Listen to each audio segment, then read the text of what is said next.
অধ্যাপক ডক্টর মহসিন উদ্দিনের বিষয়টি যেহেতু উনি আদালতে রিট করেছেন, এই বিষয়ে আলোচনার সিদ্ধান্তের কোনো অবকাশ সিন্ডিকেটে নেই, কারণ আদালতের বিষয়টি নিয়ে আলোচনা করলে ওটা আদালতের অবমাননার সমান একটা পর্যায়ে যেতে পারে।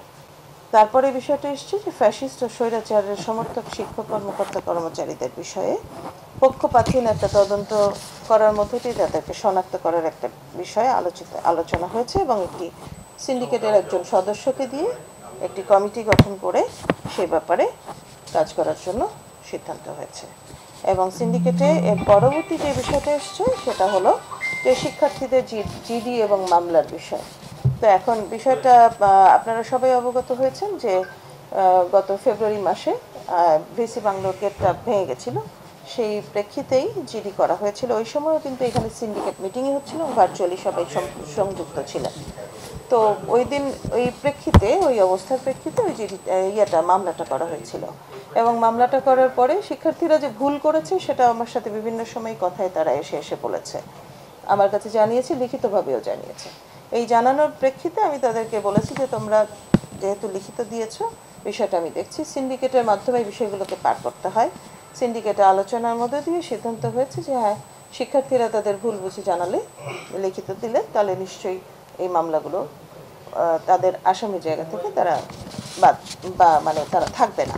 এবং বিষয়টা আবারও আমি মনে করিয়ে দিই, আপনারাও ছিলেন ওই দিন, যেদিন মামলার পরে আপনারা আবার এসেছিলেন, আমি তখনও বলেছিলাম শিক্ষার্থীরা নিজেদের ভুল বুঝে লিখিতভাবে দিলে নিশ্চয়ই সেটা আমরা বিবেচনা করব। সবসময় আমার কথা হয়, শিক্ষার্থীরা আমার কাছে আসে এবং তাদের সাথে বিভিন্ন বিষয় নিয়ে আমার সাথে সবসময় আলোচনা হয়। এখন এর ভেতরে হঠাৎ করে কোনো সময় দেখছি যে এটা আন্দোলন ফর্মেই শুরু হচ্ছে। যে জিনিসটা আসলে আমি বলবো, বরিশাল বিশ্ববিদ্যালয় একটা এমন বিশ্ববিদ্যালয় যেখানে এই দক্ষিণবঙ্গের সকল জেলার থেকে শিক্ষার্থীরা আসে, শুধু তা নয়, বাংলাদেশের বিভিন্ন জেলা থেকেও আসে। কিন্তু আকাঙ্ক্ষার জায়গাটা হচ্ছে এখানকার শিক্ষক, শিক্ষার্থী, কর্মকর্তা, কর্মচারী সকলে মিলে বরিশাল বিশ্ববিদ্যালয়ের পরিবার যেন সফলভাবে শিক্ষার পরিবেশটাকে ধরে রাখতে পারে। ফ্রম ডে ওয়ান, প্রথম দিন থেকে আমি ওই একটা আকাঙ্ক্ষা থেকেই কাজ করে যাচ্ছি। আপনারা জেনে খুশি হবেন যে গত 6 বছরে এই বিশ্ববিদ্যালয়ে কোনো ধরনের প্রকল্প ছিল না, ডেভেলপমেন্ট প্রজেক্ট। এই প্রথম 6 বছরের মধ্যে আমরা একটা ফিজিবিলিটি স্টাডি করাতে পারবো।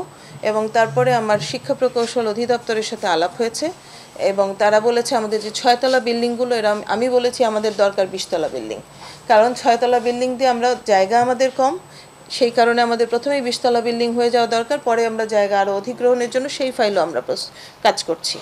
তো বিষয়গুলো হলো যে কাজগুলো কোনোটা থেমে নেই এবং প্রত্যেকটা কাজের জন্য যে পরিমাণ এফোর্ট দরকার তার জন্য সর্বোচ্চ চেষ্টা করে। সিল্কোর সিল্ক অ্যান্ড শাইন, যাতে আছে আর্গান অয়েল ও ওট প্রোটিনের গুডনেস, যা আপনার চুলকে রাখে হেলদি অ্যান্ড শাইনিং।